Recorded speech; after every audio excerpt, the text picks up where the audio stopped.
residenti della Cipressina dimenticati dal comune prigionieri in casa dicono per il disservizio dei 9 ascensori sempre fuori uso di via Caravaggio. Residenti di via Piave a Mestre sempre più esasperati, viviamo nel nuovo Bronx, nella città tra degrado, spazio e violenza, anche stanotte alle 2 il nuovo blitz della polizia locale. Autocarambola finisce in canale a Quarto d'Altino, il fatto questo pomeriggio lungo la Triestina, ferito il passeggero, conducente messo in salvo da alcuni passanti. Attacco della CGIL per il mancato recupero delle prestazioni mediche non eseguite durante la pandemia, si appella a governo e regione. Visto il successo dello scorso anno, tornano i festeggiamenti del Redentore anche in terraferma a partire da Marghera. Per sabato prossimo 16 luglio il Comune ha già aperto le prenotazioni. Compleanno storico per la Mostra del Cinema di Venezia che festeggia i suoi primi 90 anni, correva l'anno 1932, il primo red carpet sotto il sole di agosto e celebrato oggi ai Giardini.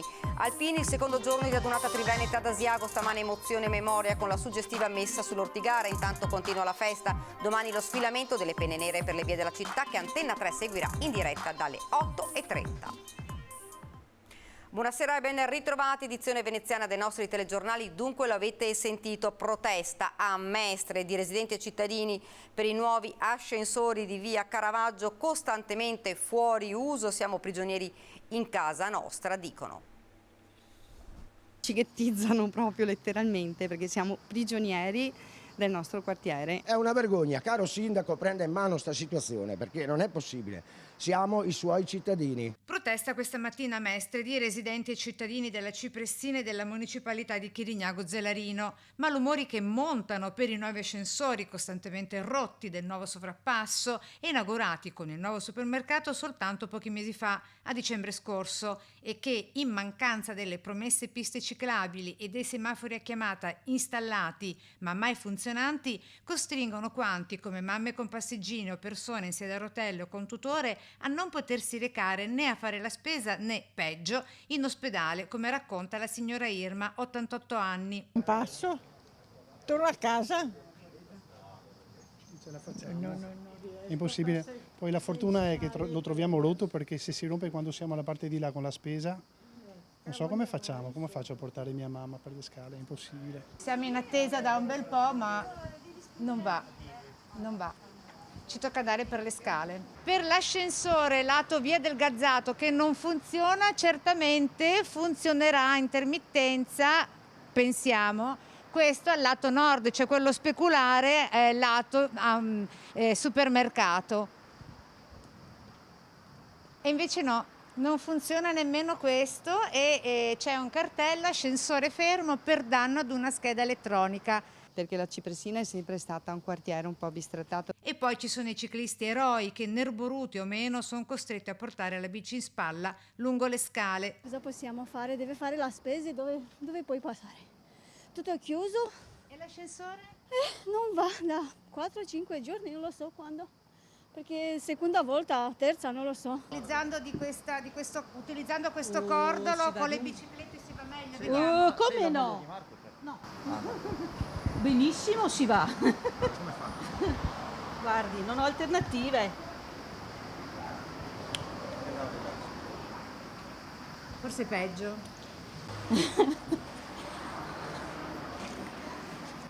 Ecco, ce l'abbiamo fatta. Ce l'ha fatta. Manca l'ultimo tratto, stia attenta. Le mamme con le bici, con il sedile per il bambino e la spesa collassare i giorni scorsi, lì sui pianerottoli, proprio collassare. Riprendere fiato come me adesso, vado da Lando, sì faremo, telefono ai vigili, sì faremo, di fatto non si fa niente. A capeggiare la protesta il consigliere comunale di minoranza Renzo Rivis chiede un intervento immediato di Cafarsetti, gravemente silente, accusa. Quindi che fa l'amministrazione? Cosa ci risponde nel concreto l'assessore Boraso? Sempre promesse, dilazionando il tempo o si vuole prendere degli impegni veri? Questo è il punto. Sempre più esasperati i residenti di via Piave dopo l'ennesimo episodio avvenuto in zona chiedono interventi seri ed efficaci.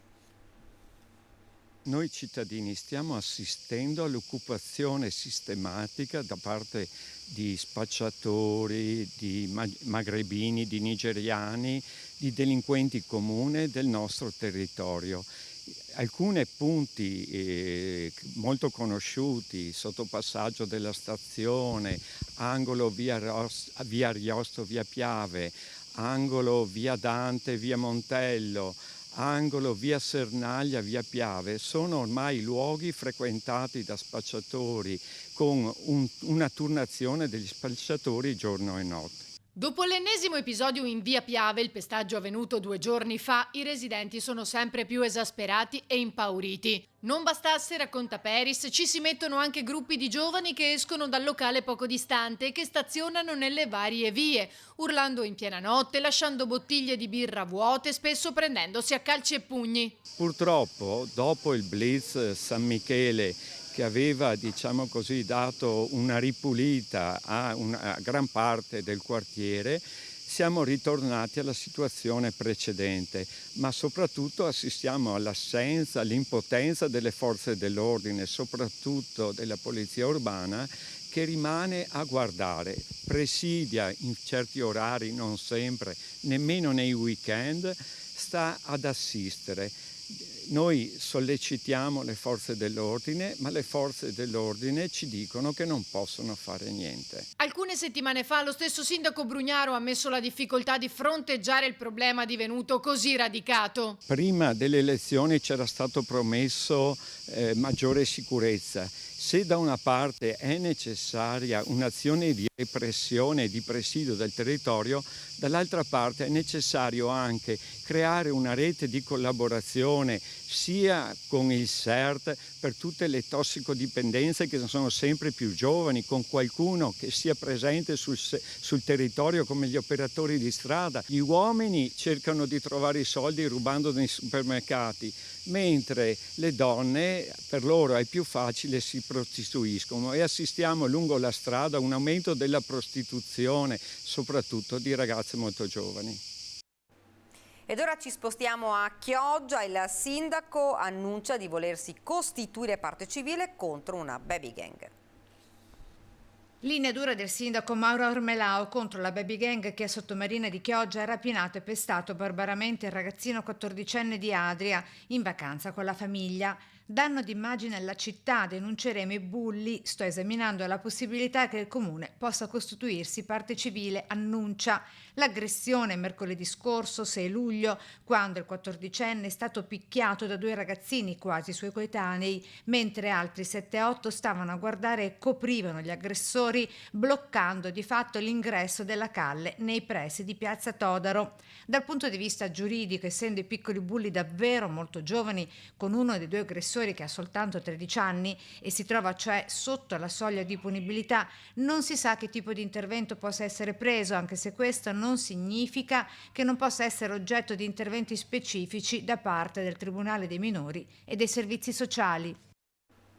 Continuiamo con la cronaca. Un esame psichiatrico approfondito per verificare lo stato di salute fisica e mentale di Arthur Axiu, il 52enne albanese ritenuto responsabile della sparatoria avvenuta a Bibbione, dopo la quale si era dato alla fuga per poi essere bloccato alcuni giorni dopo. Tutto nasce dall'udienza di convalida del fermo di Axiu. L'albanese si è avvalso della facoltà di non rispondere, non ha rilasciato spontanee dichiarazioni, limitandosi a dire di stare male in modo grave. Da qui la richiesta della procura di Pordenone. L'accusa di triplice tentato omicidio è aggravata dal porto abusivo di armi, dai futili motivi, dalla premeditazione. Più volte dopo la condanna a 2 mesi dello scorso maggio, Axiu era stato sentito dire che avrebbe ucciso il lavoratore che lo aveva denunciato. Resta da capire se fosse solo lui l'obiettivo della spedizione punitiva. Per la procura il 55enne albanese avrebbe comunque sparato per uccidere.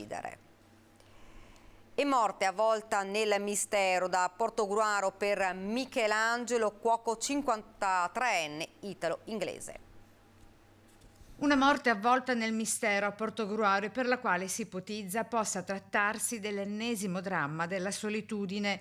Trovato senza vita in casa il 53enne Michelangelo Drighetto, italo-inglese molto noto in città. Il ritrovamento in via Massimo d'Azeglio ieri nel tardo pomeriggio era dipendente della Coop Noncello, azienda pordenonese che si occupa di pulizie e che lavora per l'inserimento di persone che in passato hanno affrontato le problematiche più diverse. Del fatto si stanno occupando i carabinieri, i quali confermano che si propende per cause naturali. Eseguito l'esame esterno.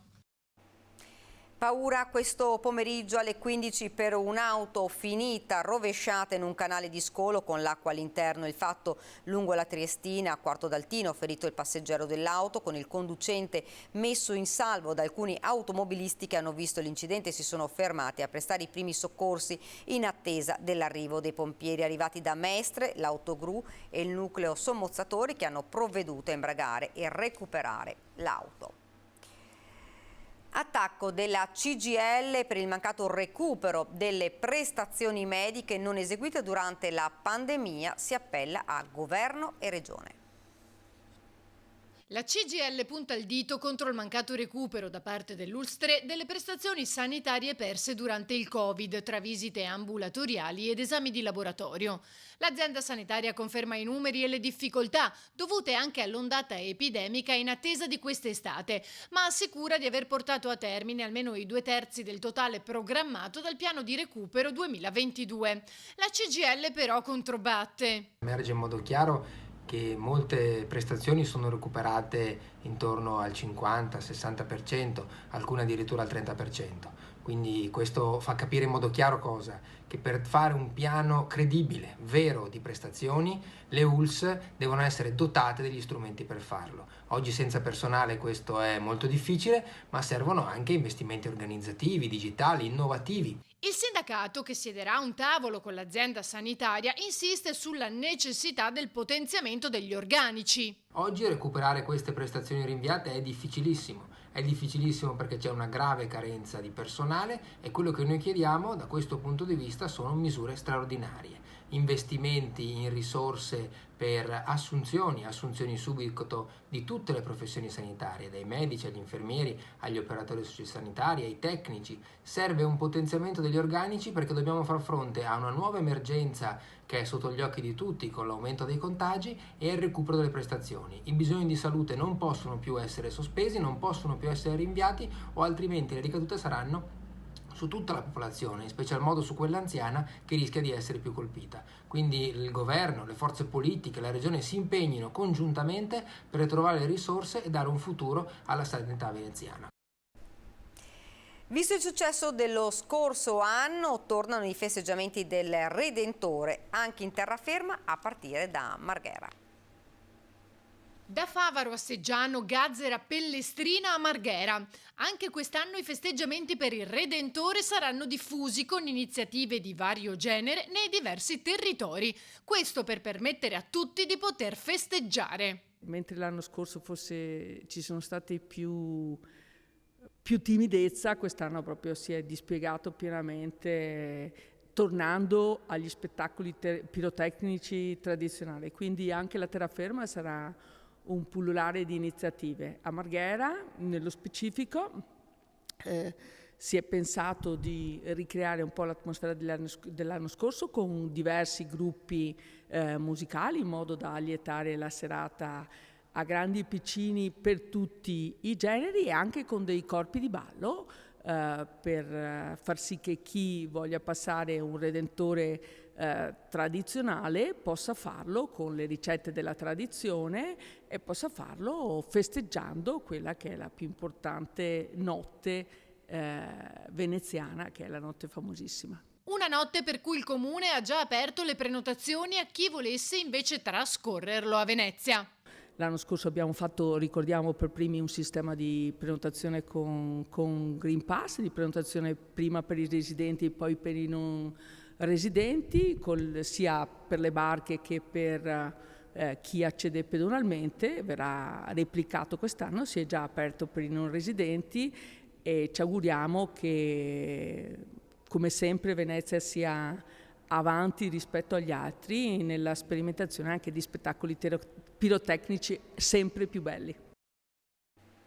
Ed è ritornato il tradizionale corteo acqueo delle remiere dall'isola di Poveglia fino a Malamocco, così la festa di Madonna di Marina è entrata nel suo momento clou. Dopo 2 anni di stop causa Covid, tanta gente ha partecipato al ripristino di questa antica festa sempre nella seconda domenica di luglio. Malamocco rinnova la sua antica devozione alla Vergine per la festa della Madonna di Marina. In serata, al tramonto, il corteo acqueo ha scortato la statua della Madonna che dall'isola di Poveglia è partita, ha attraversato la laguna, sbarcando il Rio Tellà, e da qui l'immagine sacra è arrivata sulle spalle di portantini e figuranti fino alla chiesa di Santa Maria Assunta, dove è stata vestita a festa. Benvenuti a Malamocco per la festività di Madonna in Marina 221esima edizione. Questa antica festa viene riproposta dopo 2 anni di fermo per la pandemia, grazie all'associazione e comitato Festeggiamenti Malamocco che quest'anno con molti nuovi giovani del borgo ha trovato nuova linfa. Un grazie anche alle altre associazioni che hanno partecipato a questi grandi eventi. Il clou sarà domenica alle ore 18:30 con la tradizionale messa e la tradizionale processione storica. Ieri c'è stato il corteo, ci sono gli stand e vi aspettiamo per tenere viva questa tradizione dell'antico borgo. Una data tra fede popolare, gastronomia, socialità e intrattenimento, sempre di grande successo, la seconda settimana di luglio. L'associazione Comitato Festeggiamenti Malamocco, presieduta da Monsignor Cesare Zanusso, è riuscita a tenere vivo questo appuntamento, anche grazie a tanti giovani volontari. In questi giorni si festeggia la festa della Madonna di Marina a Malamocco, si è svolta anche il corteo acqueo, che è un evento religioso. Grazie di cuore agli organizzatori e ai fedeli che hanno partecipato a questo bellissimo evento del corteo acqueo della Madonna di Marina. Domani si celebrerà anche la Santa Messa solenne assieme al parroco e a tutti i fedeli. Poi ci sarà la possibilità anche di festeggiare con la gastronomia locale, con i fuochi d'artificio, insomma una bella festa. E compleanno importante per la Mostra del Cinema di Venezia che festeggia i primi suoi 90 anni. Era l'agosto del 1932 quando nacque la Mostra Internazionale d'Arte Cinematografica di Venezia. Da allora tutto il mondo, non solo cinematografico, è passato dal red carpet del Lido. Un compleanno così non poteva certo non essere ricordato ed è stato celebrato oggi ai Giardini in una giornata di incontri, ricordi e testimonianze, e poi dalla proiezione aperta alla città di 2 film nella sala grande del Palazzo del Cinema del Lido, di quella prima straordinaria edizione da cui tutto ebbe inizio. L'edizione del 32 si chiamava già Esposizione d'arte cinematografica e è sicuramente un'intuizione che va parallela all'intuizione della Biennale. È vero che è la mostra più antica del mondo, ma è anche la mostra che ha saputo rinnovarsi di più, molto di più di quanto abbiano fatto i nostri colleghi di altri festival internazionali.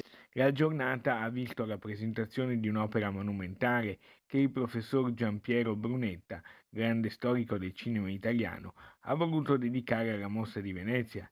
Il convegno ha poi avuto tra gli altri gli interventi di Paolo Baratta e di 2 grandi attrici, vincitrici della Coppa Volpi, presenti al convegno in presenza come Valeria Golino e Isabella Ferrari, oltre alla commovente presenza di Natalia Aspesi. Il Covid mi ha fatto capire che ci sarebbero stati tanti mesi di isolamento e ho sentito come una sorta di daimon di chiamata, il libro ce l'avevo dentro. Ho lavorato per raccontare la storia di questa mostra bellissima e poi ancora ho avuto il privilegio di condurre alcune serate importanti per la mostra. La serata in cui viene dato il Leone d'Oro alla carriera a Marcello Mastroianni, che gli viene consigliato da Federico Fellini.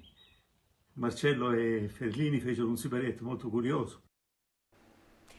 Domani la giornata conclusiva del raduno Triveneto degli Alpini ed Asiago con lo sfilamento delle penne nere tra le vie della città, e come sempre Antenna 3 sarà in diretta per raccontare le emozioni dell'appuntamento più sentito, dando anche a voi telespettatori la possibilità di commentare con i vostri messaggi WhatsApp ed SMS al 351 1755 340, ve lo ripeto 351 1755 340. Appuntamento dunque dalle 8:30 in diretta su Antenna 3. E questa era la nostra ultima notizia. Io vi lascio ovviamente alle nostre previsioni del tempo. Grazie davvero per averci seguito e buona serata.